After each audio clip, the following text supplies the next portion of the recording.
Salut à tous, on se retrouve pour l'épisode 2900 du Zap Image. On commence aujourd'hui en ce mercredi 17 avril avec des anniversaires. On peut voir tout d'abord que le défenseur italien Gianluca Mancini fête aujourd'hui ses 28 ans, le défenseur de l'AS Roma. Il y a aussi par exemple Mohamed Salisu, le joueur de l'AS Monaco, il fête aujourd'hui ses 25 ans. On continue, on va parler maintenant de tout ce qui s'est passé lors de la soirée hier. Et bien sûr, hier soir, il y avait la Ligue des Champions. On va parler des deux quarts de finale de Champions League. Donc, deux quarts de finale retour. Et on commence bien sûr avec cette rencontre. Le Barça contre le Paris Saint-Germain. Match aller 3-2 pour le Barça, match retour 4-1 pour le PSG, score cumulé 6-4 pour le Paris Saint-Germain, du coup qui élimine cette équipe du FC Barcelone.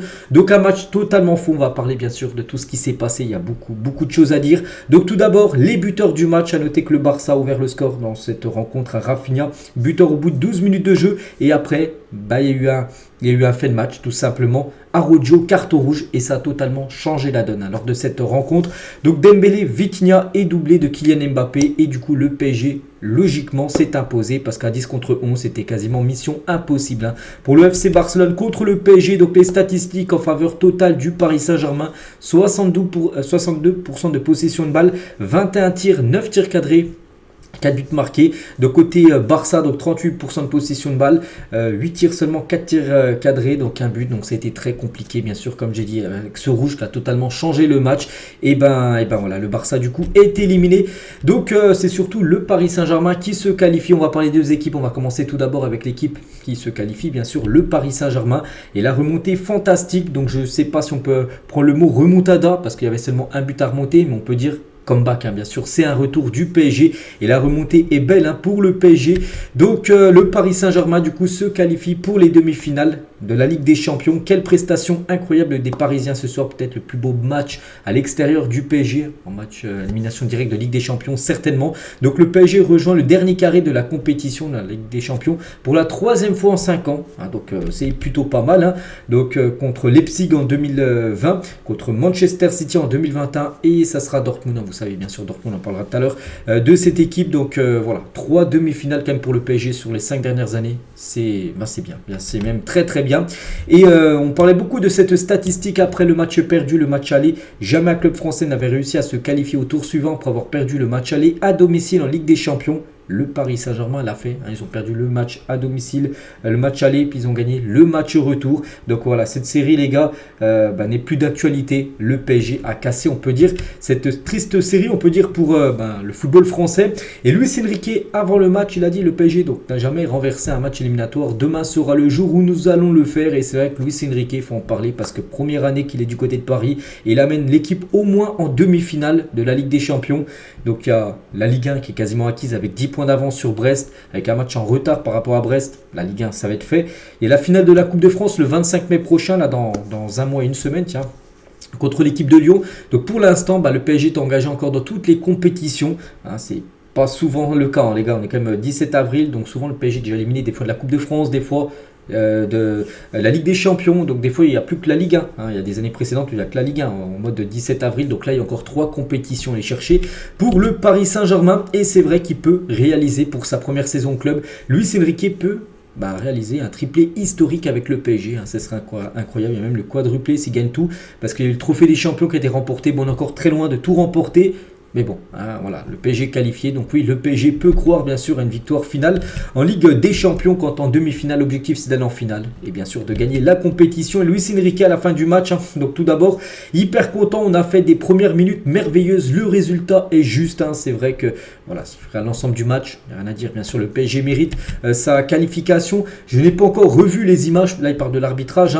J'essaie de ne pas juger les arbitres et de comprendre toutes les décisions. Voilà, par rapport au fait de jeu, par exemple le rouge. De Araujo, donc lui n'a pas vu, voilà, ça méritait rouge ou non, on en reparlera tout à l'heure de ça.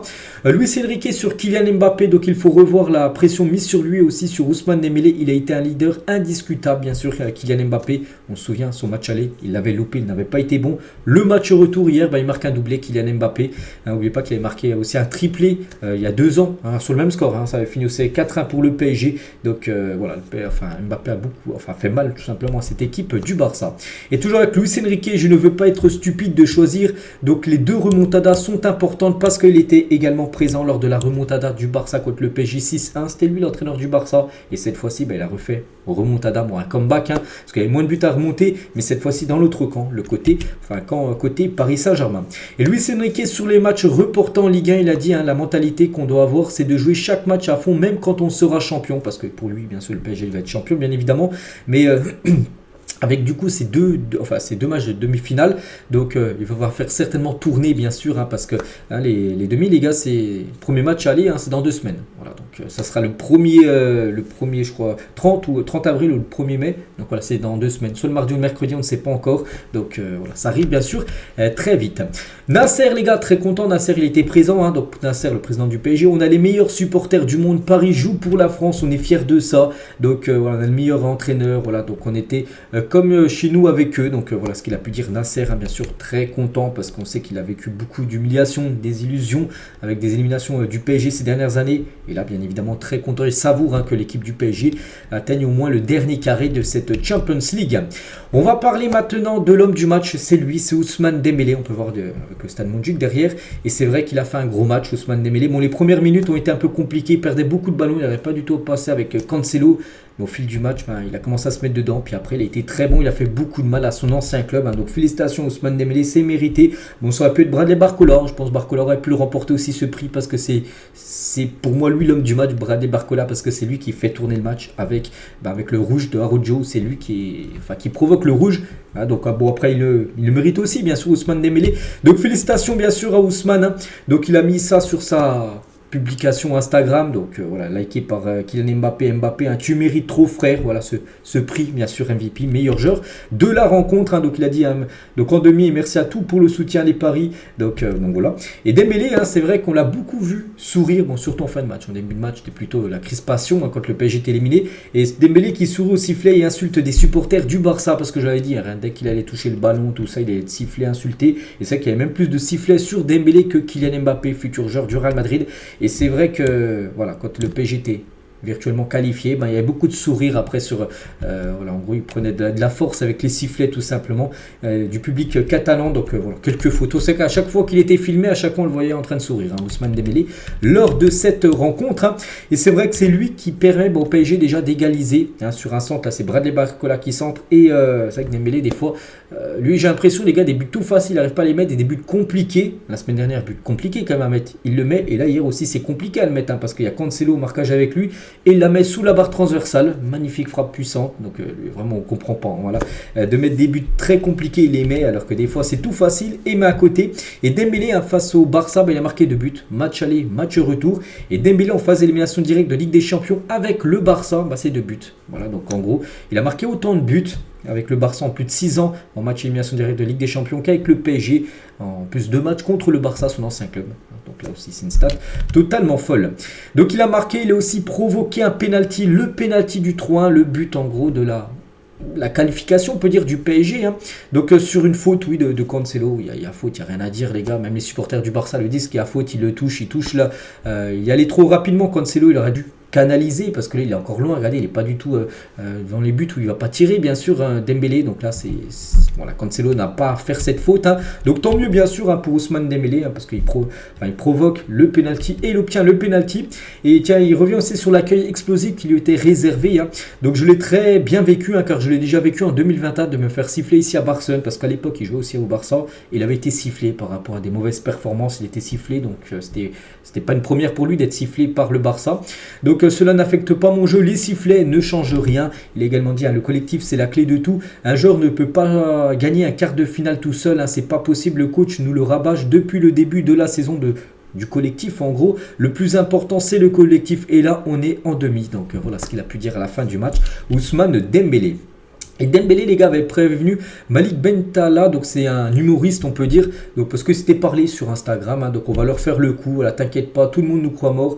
Donc voilà, en gros, alors, la discussion entre l'humoriste et Dembélé avant le match, puis oui, bien sûr, il a fait le coup, bien sûr, d'être revenu et d'être en demi-finale. Et Dembélé, les gars, va donc affronter ses deux anciens clubs en quart et demi, parce qu'il a affronté le Barça, et le prochain match, hein, vous savez, enfin... Ligue des Champions, ça sera Dortmund au programme pour le PSG, son ancien club également. Donc voilà, une Ligue des Champions un peu particulière, on peut dire, pour Ousmane Dembélé. On a parlé de Dembélé, on va parler aussi de ce joueur. Il faut en parler, les gars, de ce joueur. Bon, j'en parle quand même pas mal de fois, comme ces dernières semaines, parce qu'il est quand même incroyable. Et il a été encore fou hier, enfin incroyable, les gars, c'est Vitinha. Mais Vitinha, c'est vraiment là, la saison, là, elle est exceptionnelle. La saison dernière avec Galtier, tout ça. Bon, on le voyait, mais pas aussi décisif que là, les gars, c'est fou. Il marque quasiment tous les matchs. Il a marqué au match aller. Il marque au match retour, en plus, un sublime but corner. Bon, personne l'attaque. Hein. Lewandowski, les gars, il va en trottinant tout ça. Il doit se jeter dessus, Lewandowski, les gars, pour le bloquer. Et du coup, il tire. Magnifique frappe. Et Vitinha marque. C'est le but du 2-1, donc parfait bien sûr. Hein. Donc félicitations à Vitinha. Donc Vitinha réalise une saison exceptionnelle. Il va être, je sais pas si c'est lui ou Mbappé le meilleur joueur en fin de saison, parce que Mbappé a marqué quand même beaucoup de buts cette saison. Mais c'est pas lui, enfin les deuxièmes en gros en tant que meilleur joueur du PSG. Hein. Cette saison Vitinha de 40 matchs, 9 buts et 5 passes D, il joue au milieu de terrain. Donc les stats, c'est un joueur indiscutable en titulaire indiscutable. Hein, du côté du Paris Saint-Germain. Et Vitinha, les gars, sur son compte Instagram ou X, hein, peu importe sur ses réseaux sociaux, il faut respecter le PSG. On est en demi-finale à Paris, donc il nous a fait une double confrontation exceptionnelle. Vitinha, les gars, c'est fou. Il avait marqué aussi lors du classique dernier coup contre l'OM. Voilà, il n'y a rien à dire, les gars. Il est incroyable. Et Vitinha sur Luis Enrique, donc il est incroyable. Donc là, il parle de l'entraîneur. Hein. Il nous apporte beaucoup dans la tactique, dans la tête. Hein. La façon dont il nous parle, qu'il nous fait croire que tout était de notre côté. Il a trop de mérite dans cette qualification, bien sûr. Hein. Luis Enrique, qu'on a parlé beaucoup parce que c'est lui qui fait les choix. Et par exemple, il y a un choix de Luis Enrique par rapport à la compo de départ. Et là, vraiment, les supporters se sont reconnus avec cette compo de départ parce qu'il n'y avait pas de Zeremri sur le banc. Parce qu'au match aller, il était sur le banc. Marquinhos, il a retrouvé sa place dans l'axe. Il y avait Hakimi qui revenait de blessure, enfin une suspension côté droit. Donc la triplette attaque. Dembélé, Mbappé, Barcola pour beaucoup de supporters du PSG. C'est la meilleure triplette à mettre en attaque. Donc il a mis tout ça à l'œuvre. Et on peut voir voilà, le résultat final. 4-1 pour le Paris Saint-Germain. On va parler maintenant d'un certain Kylian Mbappé. Bien sûr, on va parler de Mbappé. Il était beaucoup attendu et il a répondu présent. Kylian Mbappé. Nous sommes le Paris Saint-Germain sur son compte Instagram, hein, à la fin de la rencontre. Et Mbappé a marqué un doublé, c'est officiel, avec 48 buts inscrits en Ligue des Champions. Mbappé égale Ibrahimovic et Tchitchenko en termes de buts inscrits en Ligue des Champions. Donc il a seulement 25 ans, donc on pense qu'il va marquer au moins encore un but en Ligue des Champions dans sa carrière. Donc il dépassera les deux là, les deux légendes. Donc il intègre également le top 10 des meilleurs buteurs de l'histoire de la compétition, dominé hein, bien sûr par Cristiano Ronaldo. Voilà, Mbappé 48 buts et ça il est déjà dans le top 10 des meilleurs buteurs. Et regardez les meilleurs buteurs à l'extérieur en phase d'élimination directe de Ligue des Champions. Il est déjà dans le top 3, même deuxième ex aequo. Bon, il y a Ronaldo avec 23 buts à l'extérieur en Ligue des Champions. Là, je vous parle lors des matchs élimination directe. Hein. Même Mbappé, les gars, déjà son 14e but. Il a marqué un doublé hier. Donc voilà, au même niveau que un certain Karim Benzema. Donc incroyable, bien sûr. Hein. Kylian Mbappé. Et Mbappé, il était à 6 buts avant le match. Il en a marqué 2. Donc il est actuellement le meilleur buteur de la Ligue des Champions. Avec 8 buts devant Harry Kane, 7 buts. Griezmann, 6 buts et Haaland, 6 buts. Donc bon, ça peut beaucoup bouger hein, parce que ce soir il y a des joueurs comme Harry Kane ou même Haaland qui jouent, donc ils peuvent bien sûr revenir hein, sur Kylian Mbappé. Et seul Thomas Müller, 8 buts, hein, a plus marqué que Kylian Mbappé, 5 face au Barça en Ligue des Champions, les bourreaux de Catalogne. Hein. Donc déjà son 5e but, j'ai dit, il y a 2 ans il a marqué un triplé contre le Barça, là hier il a marqué un doublé, donc ça fait 5 buts. Et voilà, c'est une équipe qu'il adore. Hein. Donc n'oubliez pas qu'il va jouer souvent contre le Barça dans le futur, vu qu'il va jouer au Real Madrid. Donc voilà, c'est que le Barça galère hein, contre Kylian Mbappé, preuve à l'appui. Et Kylian Mbappé peut toujours ramener la première Ligue des Champions au PSG. L'histoire n'est pas finie, même si on sait qu'il va quitter le PSG en fin de saison. Il peut bien sûr partir, ce serait incroyable avec la Ligue des Champions. Et là, bien évidemment, hein, tout le monde serait content hein, s'il arrivait à ramener cette Ligue des Champions à Paris. Après, pour aller n'importe où, là, bien sûr. Hein, même s'il y avait élimination en quart, je pense que voilà, les supporters, bien sûr, il aurait fait un gros hommage, mais là, vraiment, s'il arrive à remporter ce ce titre, les gars, que le PSG veut depuis beaucoup d'années. Ce serait fou, hein. Donc voilà, en mission pour amener Ligue des Champions à la capitale, c'est jouable, hein. Quand tu es en demi-finale, bien sûr, hein, c'est d'aller, il a gagné, bien sûr, hein, cette compétition. Il ne reste plus que 4 équipes, hein. Et Mbappé, oui, je rêve de la Ligue des Champions avec Paris. Barcelone est une grande équipe, bonne chance à eux, mais c'est à notre tour. On va essayer d'aller à Wembley. Donc Wembley, c'est où se déroule tout simplement la finale de la Ligue des Champions pour cette année. Et je suis fier d'être ici depuis le premier jour, hein. Ce n'est pas parce qu'il y a des bons moments, des mauvais moments que ma fierté prend un coup. J'ai la fierté de jouer pour ce club, de représenter le club de la capitale de mon pays. C'est quelque chose de spécial, surtout que j'ai grandi ici à Paris. Vivre des soirées comme ça en tant que Parisien, c'est grand, hein, bien sûr, hein. Donc on espère que ça se poursuive le plus longtemps possible, hein, pour Kylian Mbappé. Et Mbappé, est-ce que cette victoire, ça lui a changé par rapport à sa décision de quitter le PSG en fin de saison? Non, non, hein, la victoire ne changera pas ma décision en fin de saison, hein. Sa décision est prise, on le sait, c'est de quitter le PSG. Mais voilà, bien sûr, lui, il préférait partir, bien sûr, avec la Ligue des Champions remportée, hein. Donc je suis fier de porter le PSG, hein. Car je suis parisien. Bon, bref, après, c'est à peu près les mêmes propos, mais voilà, ça ne change pas en gros sa décision de quitter le Paris, quittera bien le PSG, Kylian Mbappé. On va parler aussi de ce joueur, les gars, Bradley Barcola, parce que j'ai dit, il aurait pu avoir le prix, hein. Le meilleur joueur de la rencontre, c'est Dembélé. Bon, Dembélé mérite aussi, mais lui aussi aurait pu le mériter parce que déjà, il a été décisif. Passeur D, les gars, passeur D sur le premier but de Dembélé, c'est lui qui fait la passe D. Et aussi, les gars, il a beaucoup fait de mal sur le couloir gauche, hein. Et c'est lui qui provoque le fait de jeu, parce que je pense qu'il aurait pu le carton rouge, ça aurait été très compliqué pour le PSG, surtout que le Barça est marqué juste avant. Donc voilà, c'est lui qui provoque le carton rouge mérité ou pas selon vous. Donc souvent on en voit des actions comme ça où le défenseur met la main, hein, sur le joueur, hein, qui part tout seul face au but, et il y a tout le temps rouge. Donc oui, pour moi, il y a un carton rouge mérité hier. Bon, après, il y en a qui disaient qu'il y a penalty. Bon, ça a été coup franc. Bon, voilà. Peu importe. Mais oui, pour moi, ça mérite rouge. Araujo, les gars, met la main. C'est vrai que peut-être il aurait dû le laisser filer. Bon, maintenant, on dit ça parce qu'on est le lendemain, mais sur le coup, voilà, peut-être ça allait tellement rapidement qu'il n'a pas réfléchi, bien sûr, à Araujo, mais c'est vrai qu'il a totalement pénalisé son équipe, hein, parce que c'était pas sûr là qu'il marque le but, bien sûr, Bradley Barcola. Le Barça aurait resté à 11 contre 11 et ça aurait été bien sûr un match totalement différent. C'est le fait de jeu, donc c'est pour ça que moi j'aurais donné ce prix de MVP du match, hein, à Bradley Barcola, parce que c'est lui qui a permis, on va dire, au PSG, hein, d'entamer, on va dire, la remontada. Donc tout par-delà, tout simplement, de ce carton rouge, parce qu'après, ça a été plus du tout la même, hein. Même si le PSG a bien démarré le match, on sentait que le Barça, les gars, dès qu'ils allaient dans la surface de réparation du PSG, ça faisait souvent très mal, hein, en première période. Et du coup, voilà, Rojo doit s'en vouloir, et bien sûr, hein. Donc du coup, surtout qu'il a dû sortir, et voilà, vu qu'il y avait un joueur en moins, il a dû sortir un attaquant. Donc c'est Lamine Yamal, en plus, qui a été très bon au début de match, avec complètement ensorcelé, on peut dire, Nuno Mendes. Nuno Mendes, il a très mal défendu, hein, mais vraiment très mal défendu, on en parlera tout à l'heure. Le gars, il était même pas entre... en gros, il a laissé un boulevard. J'ai encore revu le ralenti juste avant la vidéo. Il a laissé, les gars, un boulevard pour Lamine Yamal, pour qu'il prenne... s'accélère là, il a très mal défendu. Bref, donc c'est Lamine Yamal qui sort, c'est Nico Martinez qui rentre. Et du coup, voilà, on sait ce qui s'est passé après, hein. Et Bradley Barcola, tu as une question, hein, en équipe de France, oui ou non? N'oubliez pas qu'il a jamais joué avec l'équipe de France 1, il a toujours joué avec les espoirs. Oui, attendons un peu, non, 3500 votes et la plupart, hein, mais oui, pour moi, oui, les gars, hein, surtout si Coman actuellement est incertain, je pense qu'il mérite, les gars, au vu du match encore qu'il a fait hier, et même par exemple, le match. Le premier match, le match aller, il est rentré à la mi-temps, il a amené aussi de la dynamique, tout ça. Même si je le mettrais pas titulaire en équipe de France, je pense qu'il a il a sa place pour les 23 retenus. Donc voilà, la plupart, hein, des supporters mettent oui pour Bradley Barcola à l'Euro.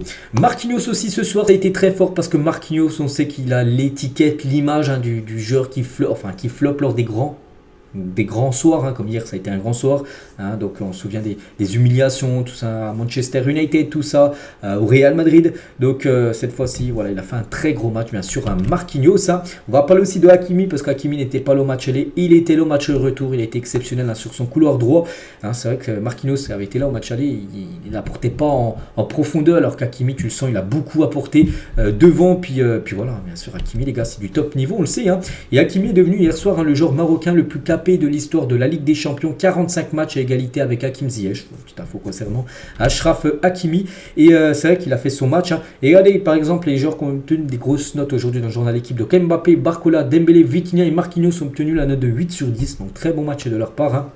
Et côté Barça, Koundé, Cancelo, Lewandowski ont une pire note de la rencontre de 3. Bon, Koundé, je trouve pas qu'il a fait un match catastrophique, hein, je trouve pas. Voilà. Bon, après, Cancelo et Lewandowski ont beaucoup de mal, hein, comme Lewandowski qui avait fait un gros match aller. Le match retour était très compliqué, hein, pour l'attaquant polonais. On va parler d'une stat, ça c'est compliqué, hein, du côté de Paris, c'est les buts pris. Et le PSG a encaissé au moins un but lors de chacun de ses 18 derniers déplacements en Ligue des Champions. Hein. Donc là, ça fait beaucoup. 18 derniers matchs à l'extérieur, à chaque fois au moins un but concédé. Et donc voilà, c'est dommage parce que le PSG a beaucoup de mal à faire des clean sheets à l'extérieur en Champions League. Une photo aussi que j'ai pu voir, bon, voilà, bon, il n'y a rien de... Enfin, il n'y a aucun rapport, mais regardez, hein, par exemple, le PSG avant l'arrivée de Léo Messi en 2020, défaite en finale de Ligue des Champions contre le Bayern. En 2021, ils avaient été éliminés contre City en demi-finale de Ligue des Champions. Messi signe au PSG, bon, élimination deux fois en huitième, hein, donc contre le Real, contre Bayern. Et départ de Messi et minima demi-finale. Bon, c'est pas à cause de Messi bien sûr que le PSG a floppé, c'est parce que c'était des gros adversaires, c'était le Real, c'était le Bayern, mais voilà, il y en a qui ont sorti cette info-là par rapport à Messi, en gros que le PSG avait du mal, hein, avec Léo Messi. La joie des Parisiens après le coup de sifflet final, hein, bien sûr beaucoup de joie, donc il y a eu de la joie sur le stade Montjuic, il y a eu aussi de la joie les gars du côté, il était au moins 4h du matin, parce qu'il y a beaucoup de supporters du PSG qui ont attendu tout simplement l'aéroport Charles de Gaulle, l'avion des joueurs parisiens après le retour de Barcelone, hein, donc il y avait beaucoup de joie. Donc, regardez, hein, les joueurs quand ils sont arrivés bien sûr à Charles de Gaulle vers 4h du matin, hein, bien sûr il y avait beaucoup de supporters qui ont craqué des fumigènes, hein, par rapport à cette qualification. Et aussi hier soir à la fin du match aux Champs-Élysées où ça klaxonnait de partout bien sûr, hein, il y avait également beaucoup de supporters bien sûr, hein, qui étaient présents pour cette qualification en demi-finale. Serge Aurier, ancien joueur du PSG, hein, sur la qualification du PSG, mentalité Seine-Saint-Denis, voilà ce qu'il a pu mettre, hein, sur ses réseaux sociaux parce que lui c'est un grand fan du PSG bien sûr, ancien joueur également, hein, du Paris Saint-Germain, Serge Aurier. Les CM, donc c'est-à-dire ceux qui gèrent les réseaux sociaux, parce qu'avant le match, les gars, il y a eu beaucoup de chambrage, hein, PSG contre le Barça et le Barça sur le PSG. Il est 5h, Paris s'éveille ce matin, 5h du matin, le PSG, ils ont mis ça, hein, sur leur Twitter, Instagram officiel en gros, la montgolfière du Barça dans la Seine, parce que regardez, il y a quelques jours, hein, donc ils avaient mis la montgolfière du Barça, c'est bien sûr le Twitter officiel là, du Barça, du côté de Paris, puis là en gros elle a coulé tout simplement cette montgolfière, hein. Et aussi on avait vu ça, la Joconde avec le maillot du FC Barcelone et le CM aussi, donc ceux qui gèrent le Twitter, les réseaux sociaux du PSG, donc il a zoomé, puis enfin... C'est tout en bas, mais voilà, en grand du côté du Louvre, les gars, c'est plutôt Marquinhos, les gars, après la qualification tout simplement du Paris Saint-Germain. Et à noter aussi, hein, toujours, hein, sur ce match, que plusieurs supportrices du PSG disent avoir subi des fouilles très intrusives, hein, avant Barça PSG, où s'est fait attraper par les Saints, le Pubistou, donc voilà, par rapport au stadier qu'on fouillait, donc il pourra peut-être faire une enquête, hein, qui pourrait être ouverte par rapport à ça. On bascule maintenant, on a parlé du PSG, on bascule maintenant concernant le FC Barcelone, parce que c'est quand même un gros regret bien sûr pour le Barça, surtout que le Barça avait déjà pris un 4-1 il y a quelques années, hein, par l'équipe du PSG, hein, c'était à huis clos on se souvient, donc la même chose là, 4-1, donc voilà, du côté du Barça, c'est une élimination, et surtout quand on sait comment a joué l'équipe lors du match aller avec plus un but d'avance, et voilà. C'est vraiment dommage, surtout que le Barça menait à 1-0. Donc il y avait, bien sûr, tu avais plus de différence de but, hein, puis le rouge, les gars, totalement changé, on va dire, la donne du match, hein. Et pour Xavi, les gars, ça passe, mais alors pas du tout. J'ai dit à l'arbitre qu'il a été désastreux ce soir, parce que pour lui, il n'y a pas carton rouge. Bon, voilà, peut-être il dit ça. Moi, les gars, voilà, j'essaie d'être franc, les gars, pour moi, il y a carton rouge. Voilà. Je pense que ça aurait été dans le sens inverse, il a dit oui, il y aurait... il y a pénalty, les gars, enfin il n'y a pas pénalty, mais il y a carton rouge, il met la main, on voit tout le temps, enfin on voit souvent des situations comme ça tous les week-ends, et quasiment 99% du temps les arbitres mettent rouge, hein. Donc oui, pour moi, ça mérite rouge, hein. Donc j'avais au micro de Movistar, hein, le carton rouge d'Araujo, ce n'est pas bon pour le foot. Ça devient notre match, hein. Le travail de toute une saison se termine ici à cause d'une décision arbitrale. Donc pour lui, il n'y a pas rouge du tout, hein. J'ai dit à l'arbitre que c'était un désastre et qu'il n'avait pas compris le jeu. On doit le dire, on ne peut pas se taire, hein. Donc voilà, très énervé, hein, les gars, Xavi à la fin du match, hein. Et donc voilà, il a également dit, hein, nous avons essayé de défendre, mais ce n'est pas notre point fort de défendre. Donc parce que le Barça, c'est plus d'attaquer. Mais là, vu qu'il jouait un joueur en moins, ils n'avaient pas le choix. Fallait absolument, c'était quasiment de l'attaque-défense, hein, tout au long du match. Donc voilà, Xavi, les gars, très remonté surtout sur l'arbitre, hein, du match, hein. Il a même pris un rouge, hein, Xavi, les gars, pour vous dire qu'il était fou, hein, hier, hein, sur son banc. Et c'est vrai qu'il y a eu beaucoup de cartons, donc un rouge pour Araujo, un rouge pour Xavi. Il y a eu pas mal de jaunes, hein, voilà, Gundogan, Rafinha, Lewandowski, Mbappé. Il y en a plein qui ont pris des jaunes. Plus de 11 cartons ont été distribués, hein, au total entre les deux équipes, hein, par l'arbitre, hein, qui a été plutôt, bon, je trouve correct. Hein, je sais pas, il n'a pas pour moi fait de... voilà, pour moi, le rouge est mérité. Comment dire, le penalty d'Ousmane Dembélé sur la faute de Cancelo, il y a penalty, voilà, il n'y a pas eu d'erreur ou de flop total de l'arbitre. Bon, c'est ce que j'ai trouvé. Après, peut-être qu'il y en a qui sont peut-être pas du même avis que ce qu'on a pu voir hier. Hein. Et pourtant, ça a bien démarré, les gars. Et voilà, hein, comme tout à l'heure, on parlait de Nuno Mendes. Regardez, en haut à droite, il défend trop mal. Il doit être un peu plus côté droit, hein, tout simplement, pour bloquer tout simplement le couloir. Il a laissé, en gros, une ouverture, un boulevard à Lamine Yamal. Lamine Yamal, les gars, redoutable qu'il est, il a pris ce boulevard et il a centré tout simplement pour Rafinha. Donc, ça a démarré parfaitement. Il y a 4-2 au score cumulé, bien sûr, pour le Barça. Puis après, on sait que ça a été compliqué. Rafinha, les gars, hein, 3 buts en Ligue des Champions, les 3 contre le PSG. Il aura fait mal au PSG, bien sûr. Hein, le joueur Rafinha. Et à la fin, ça a été compliqué. Donc la détresse de Lamine Yamal, bien sûr, hein, qui était dégoûté donc déjà d'être sorti parce qu'il réalisait un bon début de match avec une passe D, bien sûr, pour Rafinha. Donc voilà, bien sûr, il était déçu. Mais regardez ce qu'il a mis sur Instagram. Hein, le football donne toujours une revanche. Hein, nous reviendrons. Donc voilà, il n'a pas mis de message sur l'arbitre ou je sais pas quoi. Seulement 16 ans, très mature. Hein, donc voilà, nous reviendrons. Voilà, nous reviendrons en gros. Puis il a le temps de revenir. Il a seulement 16 ans, bien sûr. Hein, le jeune catalan. Les Barcelonais vont s'en souvenir aussi de cette action. Regardez, il y avait 3-1, donc là il joue à 10 contre 11, 87e minute de jeu, donc il y a moyen de revenir à 3-2, puis là tu as en prolongation, et tout est joué en prolongation bien sûr, hein. Et là en gros c'est Lewandowski qui l'a joué un peu perso, on peut le voir là, il arme à pour tirer, et en gros les gars, regardez, il y avait Félix je crois en bas, il y avait aussi Ferran Torres qui l'aurait pu décaler, et il a voulu tirer, donc ça a été contré, je ne sais plus par Marquinhos peut-être, mais voilà, il doit faire la passe tout simplement. Lewandowski il a été beaucoup critiqué hein, par rapport à son match hier, hein, où il n'a pas du tout été bon. De Jong lui aussi, hein, il n'a pas été bon, hein, j'ai vu beaucoup de supporters du Barça dire voilà, tu peux partir du club, voilà, parce qu'il a été fantomatique après, ça a été compliqué comme j'ai dit avec un joueur en moins. Donc en Europe quand tu joues autant de temps à 10, surtout contre le PSG tu souffres, hein. Je n'ai pas vu les images de l'expulsion. Je ne peux rien dire, hein. Mais je pense que le contrôle de Barcola était un peu long. Voilà, en gros qu'il n'aurait pas eu le ballon, que Ter Stegen aurait eu le ballon avant. Non, Barcola, les gars, il avait le ballon dans la course, hein, il l'aurait eu bien avant. Donc voilà, ce que pensent hein, bien sûr les joueurs du Barça. Jules Koundé, hein, on gagne, on perd en équipe, on n'est pas là pour pointer quelqu'un du doigt, mais jouer à 10 contre 11, c'est trop dur, c'est vrai, c'est la Ligue des Champions, c'est ce qui a changé le match, hein, parce que comme j'ai dit les gars, je pense à 11 contre 11, ça a été très compliqué pour le PSG. Hein. Je pense d'éliminer le FC Barcelone hier. Et le Barça subit sur la confrontation face au PSG ses pires taux de possession en Ligue des Champions depuis 2003. 32% hier soir, parce que le PSG, les gars, avait, je l'ai dit, 32% pour le Barça, donc le reste de la possession pour le PSG, et 41%, c'est que le Barça est souvent une équipe qui a beaucoup la possession, c'est que le Barça n'a pas eu la possession hein, lors des 2 derniers matchs, c'est leur pire taux de possession hein, depuis 2003, du côté de FC Barcelone.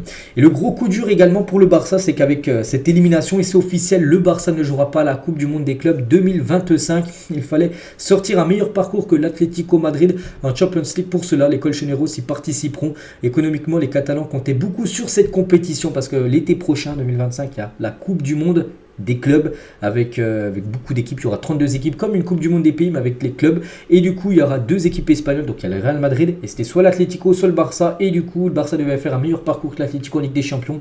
Les deux ont fait le même parcours. Et du coup, ça sera l'Atlético avec le Real Madrid en Ligue des Champions. Je vous montrerai certainement, peut-être de l'After Zap, moi demain, les équipes qualifiées. Il y a par exemple le PSG qualifié pour cette compétition. Vous reconnaissez le gars à gauche, hein, il était présent hier dans les tribunes du stade Montjuic. Hein, c'est ce supporter, les gars, qui était présent lors de la remontada 4-0 de Liverpool contre le Barça. À la fin du match, il a embrassé les cuissons, donc il était présent, bien sûr, hein, pour cette rencontre. Il n'est même pas 14h hier, les gars. Et on a Barcelone, on vient de croiser un supporter du Barça déjà prêt devant le stade. C'est bien sûr Mohamed Eni avec le maillot remontada 6-1. Il était présent aussi dans le stade de Real Sociedad. PSG s'était qualifié. Il était présent hier dans le stade du Camp Nou. PSG s'est qualifié, j'ai l'impression que c'est un peu le porte-bonheur du PSG. Mohamed Eni, à la fin du match, il a fini dans la mer Méditerranée, voilà, sur ses réseaux sociaux, hein, bien sûr, hein, Mohamed Eni. Regardez, tiens, les 12 clubs que je parlais, c'est vrai que j'ai peut-être mal mis la photo, j'aurais dû la mettre juste après celle-là. Bref, voilà, pour revenir sur les 12 clubs qualifiés pour la Coupe du Monde des club 2025. Donc il y a City, Chelsea. Donc il y a seulement 2 équipes à chaque fois par pays pour les grandes nations. Donc City, Chelsea, c'est les 2 derniers vainqueurs de la Ligue des Champions en tant que club anglais. Donc Real, Atlético, Bayern, Dortmund, l'Inter, la Juve, le PSG, Benfica, Porto et Arsenal ou Salzbourg. Voilà. Les 12 équipes européennes. Il y aura des clubs africains, il y aura des clubs sud-américains, nord-américains, asiatiques, et en tout ça fera 32 équipes et ça sera une Coupe du Monde des clubs. Donc voilà, toutes les équipes pour l'instant qualifiées. Donc le Barça n'est pas dedans, c'est bien l'Atlético. Tiens, on va parler maintenant de la deuxième du deuxième quart. Allez, je parlais quand même 28 minutes comme du match du PSG contre le Barça. C'est comme la Ligue des Champions, les gars. On en parle beaucoup. Donc Dortmund Atlético, bon, j'ai pas vu le match, j'ai plutôt regardé l'autre match. Donc Dortmund s'est imposé 4-2. N'oubliez pas que l'Atlético s'est imposé 2-1 au match aller. Donc du coup, score cumulé 5-4 pour Dortmund. C'est vrai que ce système, les gars, de plus compter les buts à l'extérieur double, je trouve que c'est beaucoup mieux. Donc parce que ça permet bien sûr d'avoir des gros scores comme ça. Ça ferme plus le jeu, on peut dire. Donc on peut voir tous les buteurs du match. À noter que Sabitzer, les gars, marqué un but et 2 passes D lors de la rencontre. Donc belle victoire, bien sûr, du Borussia Dortmund. 19 tirs, 9 tirs cadrés, 4 buts inscrits par Dortmund. Regardez, ce scénario complètement fou. 2-0 pour Dortmund. Donc à la mi-temps, les gars, l'Atlético, Diego Simeone fait 3 changements à la mi-temps. Il fait rentrer 3 joueurs. 2-1, 2-2, ils sont revenus à 2-2. Puis après, ils ont craqué en fin de match. À 71e et 74e minute de jeu, ils ont repris 2 nouveaux buts. Et du coup, Dortmund s'impose 4-2. Et du coup, au score cumulé 5-4, ils se qualifient pour les demi-finales à cette équipe du BVB. N'oubliez pas que c'est l'équipe que tout le monde voulait prendre. En quart de finale, en tirage au sort, regardez, voilà, par exemple, ils sont en demi-finale. Et pourquoi pas, ils peuvent aller en finale à cette équipe. Et n'oubliez pas qu'ils atteignent les demi-finales. Ça faisait depuis 11 ans, depuis 2013 qu'ils n'avaient pas atteint une demi-finale de Ligue des Champions. Ils étaient même allés en finale lors de cette édition-là. Ils avaient perdu. C'était aussi à Wembley, tiens, où va se dérouler la finale là dans quelques semaines. Ils avaient perdu, c'était contre le Bayern. C'était une finale 100% allemande. Donc voilà, 11 ans après, depuis 2013, ils retrouvent une demi-finale de Ligue des Champions. Ils affronteront, vous le savez, bien sûr, le Paris Saint-Germain. Donc voilà, félicitations parce que l'Atlético, c'est comme un gros morceau et ils l'ont éliminé, cette équipe de Dortmund. Et Dortmund, les gars, à domicile cette saison, Ligue des Champions, c'est très costaud. Ils ont gagné 3 fois l'Atlético hier, le PSV aussi en 8e de finale et Newcastle. Ils ont fait 2 nuls à Milan et le PSG parce que PSG, Dortmund, s'est déjà affronté 2 fois cette saison Ligue des Champions en phase de poule. Les deux équipes vont se retrouver tout simplement en demi-finale. Donc voilà, avec cette atmosphère, ce mur jaune du côté de Dortmund, bien sûr. Donc voilà, le match était bien sûr à guichet fermé. Les matchs déjà sont à guichet fermé en championnat, même des fois contre les derniers du championnat. Donc bien sûr, un match comme ça en Ligue des Champions, il y avait plus de place à vendre. Même les places ont beaucoup augmenté niveau prix. Donc la joie tient dans le vestiaire du Borussia Dortmund par rapport bien sûr à cette qualification. Et l'homme du match, les gars, c'est Julian Brandt. Donc buteur, je ne sais pas s'il a délivré une passe des, mais buteur, j'ai pu voir son nom tout à l'heure. Donc félicitations à lui. Donc il a dû faire certainement un gros match s'il a remporté bien sûr ce prix du MVP. Comme je l'ai dit tout à l'heure, Dortmund ont remis ça, les gars, c'est leur Instagram ou même Twitter officiel par rapport le 14 mars, le jour du tirage au sort, que tout le monde voulait taper Dortmund. Voilà, par rapport personne ne voulait se taper, mais tout le monde voulait avoir Dortmund par rapport à un adversaire à affronter en quart. Voilà, ils ont remis ça tout simplement avec des smileys en train de rigoler. Le Borussia Dortmund parce que cette équipe est en demi-finale. Donc côté Atlético, donc des illusions bien sûr pour Antoine Griezmann. Griezmann, joueur de l'Atlético, il ne gagnera pas la Ligue des Champions. Cette saison, il peut peut-être la gagner dans le futur, mais pour cette année, ça sera élimination pour lui en quart de finale. Donc déception pour Griezmann ou même pour Morata. Et du coup, les deux résultats hier. Donc qualification du PSG. Les deux équipes qui ont perdu lors du match aller, ceux ont gagné au match retour et sont qualifiés. Voilà, donc Paris et Dortmund. Donc beaucoup de buts, 11 buts hier, les gars. Donc 11 buts marqués sur ces 2 quarts de finale retour, j'ai dit. Et c'est vrai que cette Ligue des Champions est très spéciale parce que pour l'instant, ça fait 4. Sur les quarts de finale, pour l'instant, il y a 6 affiches qui ont été jouées. Il reste encore 2 matchs ce soir. 29 buts déjà ont été inscrits. Il y a eu un 3-3, il y a eu un 3-2, il y a eu un 2-2, il y a eu un 4-2, un 4-1. Ça fait beaucoup de buts. 29 buts inscrits. Le record dans l'histoire de la Ligue des Champions en quart de finale, les gars, c'est 30 buts. Il reste encore 2 matchs à jouer. Donc voilà, s'il y a au moins 2 buts marqués ce soir dans les 2 matchs, ça sera un record par rapport au nombre de buts inscrits lors des quarts de finale de Ligue des Champions. Donc on devrait battre un record certainement ce soir parce que je pense qu'il y aura des buts lors des 2 rencontres de ce soir. Donc voilà, pour l'instant, toutes les équipes ont marqué. Il n'y a pas eu d'équipe qui n'a pas marqué lors d'une rencontre. Donc c'est pour ça que ce soir, on devrait également voir du spectacle. Et du coup, par rapport à cette première demi-finale, on connaît l'affiche. Donc Dortmund-Paris, les 2 premiers qualifiés issus du groupe de la mort. N'oubliez pas que le groupe de la mort, il y a aussi Newcastle et Milan AC. Dortmund avait fini premier, le PSG deuxième. Et se retrouvent ces 2 équipes du côté des demi-finales. Ils avaient commencé très fort avec un groupe très relevé. Regardez, un groupe très relevé, mais tu vas loin en Ligue des Champions. Voilà, ce Dortmund Paris Saint-Germain. À noter, les gars, je ne sais pas si c'est une bonne nouvelle ou pas, j'en sais rien, mais le match aller sera à Dortmund, donc ça sera le 30 ou le 1er mai prochain. Donc ça sera soit le mardi dans 2 semaines ou soit le mercredi dans 2 semaines jour pour jour, le match aller, et le match retour à Paris le 7 ou 8 mai. Donc la semaine d'après, ça sera un peu comme l'écart là, ça va se jouer en une semaine en gros, match aller et match retour. Donc voilà, le retour est à Paris. Donc voilà, je ne sais pas si c'est une bonne nouvelle maintenant de recevoir à l'aller ou au retour. Allez, le PSG s'est bien qualifié en allant chercher sa qualification à l'extérieur, mais bon, c'est peut-être plutôt un avantage, on va dire, de recevoir pour le PSG, parce que même si c'est un mauvais résultat Dortmund, le PSG pourra le faire à domicile. Bon, on est encore très très loin de ça, mais voilà, l'affiche bien sûr, hein, donc faut pas prendre de haut, hein, bien sûr, cette équipe de Dortmund, hein, qui est un redoutable bien sûr adversaire. Mais le Parc des Princes accueillera une demi-finale de Ligue des Champions avec ses supporters, hein, parce qu'il y a déjà eu des demi-finales qui s'étaient jouées à huis clos.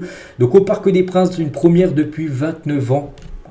Ça va être historique, enfin quasiment historique les gars. Donc l'ambiance, on pense hein, qu'elle va être bien sûr fantastique. Hein, et je pense que les places vraiment vont s'envoler hein, pour le match là, le 8 mai ou 7 ou 8 mai prochain. Alors, déjà que c'était très cher pour le match aller contre le Barça, ça avait déjà des places à plus de 400 €. Une demi-finale les gars, de retour à domicile, ça va être très très cher. Bref, les dernières confrontations entre ces deux clubs. Hein, donc Dortmund avait gagné en 2020. PSG s'est imposé 2-0 match au retour et avait été qualifié.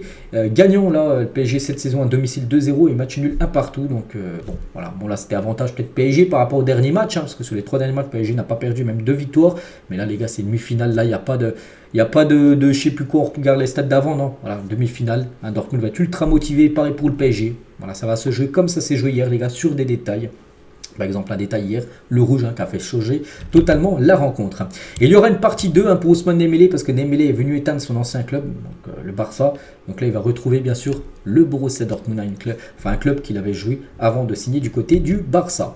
Et aujourd'hui, nous pourrions voir un finaliste espagnol. Hein, donc c'était une journal Marca, c'était hier. Hein, donc l'Atlético Barça, ça aurait pu être une demi-finale.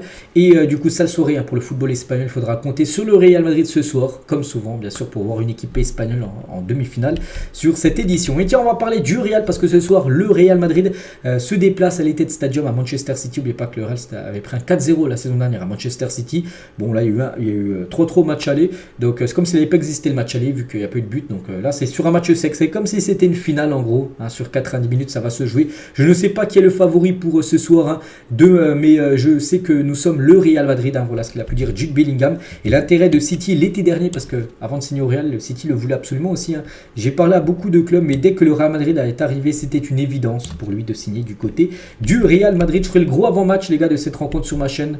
Real Madrid, hein, si vous voulez le suivre les gars, il y aura toutes les conférences de presse des deux coachs, hein, les compos probables hein, sera sur ma chaîne spéciale. Real Madrid a noté juste une petite info que Guardiola annonce qu'il pense que Kyle Walker sera apte pour jouer, même si les médecins lui ont dit non, vaut mieux pas que tu joues, c'est prendre un risque. Il devrait jouer Kyle Walker au poste de défenseur droit ce soir contre le Real Madrid. Et aussi le Bayern hein, qui reçoit Arsenal. Et Harry Kane a croit la qualification après le 2 partout. Il a dit nous avons une belle opportunité d'atteindre le dernier carré et on jouera devant notre public. Hein. Nous voulons sauver cette saison. Notre équipe a beaucoup d'expérience. Nous avons foi en nous-mêmes. C'est vrai que pour l'instant Bayern c'est une saison catastrophique avec le titre de la Liga qui est perdu. Et par exemple victoire finale en Ligue des Champions pourrait sauver totalement la saison du Bayern. Hein. C'est vrai que tu gagneras mais tu gagnes la Ligue des Champions. Ça peut être une saison réussie bien sûr pour le Bayern Munich. Donc voilà, ce soir c'est Arsenal au programme. Donc on verra ce que ça va donner pour l'équipe de Harry Kane. Et juste quelques infos avant de finir les gars l'épisode concernant aussi les autres équipes françaises engagées en Coupe européenne. Et Lille les gars, donc demain Lille contre Aston Villa, ça sera cet arbitre. Hein. Ivan Kruzliak arbitra ce match. Hein. Donc l'arbitre slovaque a déjà été acteur d'un scandale arbitral lors de Lille-Ajax en 2021. Bref, ça sera lui l'arbitre demain, c'est officiel. Hein. Et concernant l'arbitre du match OM Benfica demain 21h, ça sera l'Allemand Félix Zeyer hein, qui a été désigné pour ce match retour demain au Vélodrome. Hein. Et on finit avec ça aujourd'hui. Donc l'OM, hein, tiens, par rapport au match, on fera le gros avant-match demain pour Lille et l'OM hein, dans l'édition de demain. Et l'OM devra faire sans Jonathan Klaus et Ismail Assar. Hein, les deux sont forfaits hein, pour la réception du Benfica. Donc voilà les gars, tout ce qu'il y a à dire aujourd'hui. Donc on a parlé beaucoup bien sûr de la Ligue des Champions, des résultats d'hier. Donc on se retrouve tout à l'heure et à l'After Zap imagé demain les gars, pareil hein, sur cette chaîne pour parler de tout ce qui se passera ce soir. Niveau résultat, Champions League, allez, je vous laisse les gars, je vous souhaite une très bonne journée et à plus tard.